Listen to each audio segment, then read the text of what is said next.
ભોજ લઈ કાઢવી બધાય ગામની માથે ચડાયું કરતો છેલ્લે કહેવાય ને શંખલપુરના ટીંબાની માલિકો આવે છે હો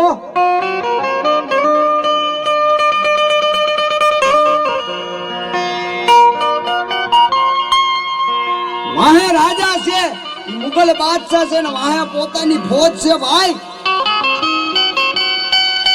જ્યાં શંખલપુરના જાપાનની માલિકો પોઈગો ને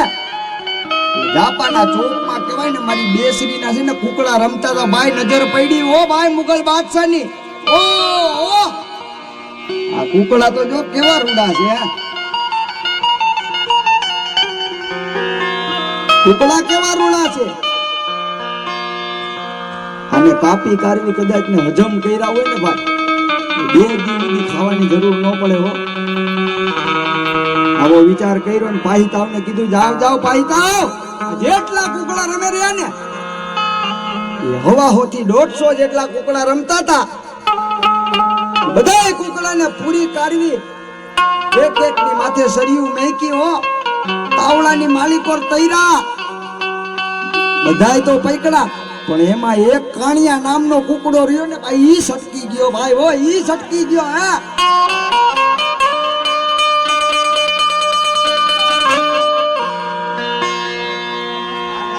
ઈ કાણિયો સટકી ગયો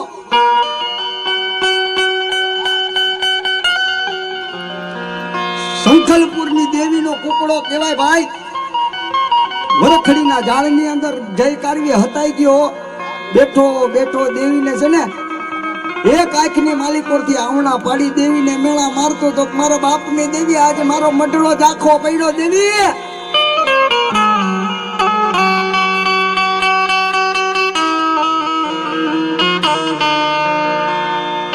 મારી રૂઠીને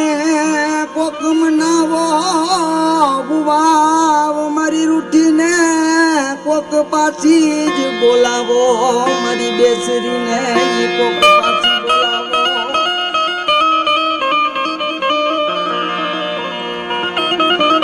મારી નાચ એવા મેળા મારે કુકડો પ્રભાતનો પોર જ્યાં થયો ને મારી બેસરી છે ને મંડળામાં બેઠી રાત ની સાંભળતી હતી કે નક્કી મારો કાણિયો રહ્યો ને મને મેળા મારે છે મારાથી મંડળામાં રેવાય કેમ એક તલાક મારી અવાજ કર્યો કે આભર કાણિયા હું બેસરી બોલું બાપ શું મને દેવીને ટકોરા મારે છે રાત ને ઉતી આંબરું છું દેવી તું આંભરતી હોય તું તો આંધળી થઈ ગઈ છો દેવી તું તો કાને બેરી થઈ ગઈ છો હું તને રાયતુનો ટકોરા મારું છું દેવી મારા ભાઈઓ કપાઈ ગયા દેવી મારા ભાઈઓને તાવલાની માલિકોર તરીને ખાઈ ગયા ભાઈ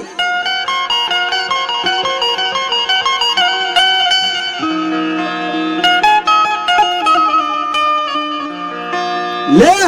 એવી વાત છે તરીને ખાઈ ગયા છે ને કાણિયા કાઈ વાંધો નહીં જાજા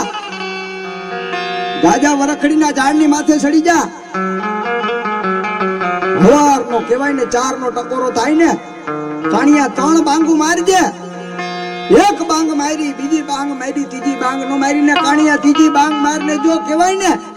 150 કુકડા કદાચ એની ફોજમાંથી જો જીવતા નો કાઢું ને તો એ ગાંડી બેસરી નો કહેવા ભાઈ બેસરાજી નો કહેવા હો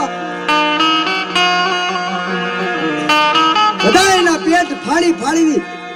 પોતાના ભાઈઓ રે ને કુકડે ભાઈ એકબીજા કરે હો